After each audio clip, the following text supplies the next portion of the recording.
भोलि हुने ICC CWC league 2 अन्तर्गत खेलमा नेपाल युएसएसँग ओडिआई इतिहासमा 12औं पटक आमुने सामुने हुँदैछ। हालसम्म हेड टु हेड अवस्था यस्तो छ। कुल खेल 11 खेल नेपाल 4 जति जितेका छन् भने युएसएले 6 जित निकालेका छन् र एक बराबरी भएको छ।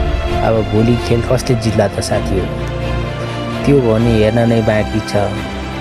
कीर्तिपुर स्थित क्रिकेट मैदानमा नेपाल हालसम्म अमेरिकासँग 2वटा ओडिआई खेल खेलेका छन्, जसमा दुवै खेलमा पराजित रहेको छ। सन् 2020 को ऐतिहासिक सिरिजमा नेपालले अमेरिकालाई 35 रनले र 8 विकेटले जितेको थियो। घरेलु मैदानमा आफ्नो दबदबा कायम राखेको थियो। विशेष गरी 35 रनले जितेको नेपालले अमेरिकालाई मात्र 35 रनमै अल आउट गरेको थियो। विश्वको विमान बचेको छैन। अझै पनि नेपाली समर्थकको मनस्पटमा ताजा छ।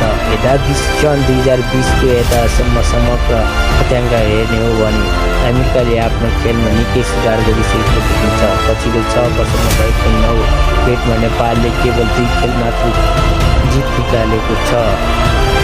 हाल आइसिसी विश्व लिग 2 को अङ्क तालिकामा अमेरिका 18औं जितसहित दोस्रो स्थानमा रहेको छ भने अङ्क तालिकामा 7औं स्थानमा सङ्घर्ष गरिरहेको छ नेपाल चाहिँ। के नेपालले फेरि पनि युएसए विरुद्ध घरेलु मैदानमा के आफ्नो दबदबा जमाउन सक्छ? के नेपालले घरेलु मैदानमा फेरि पनि युएसएलाई आफ्नो दबावमा राख्न सक्छ? नेपाली क्रिकेट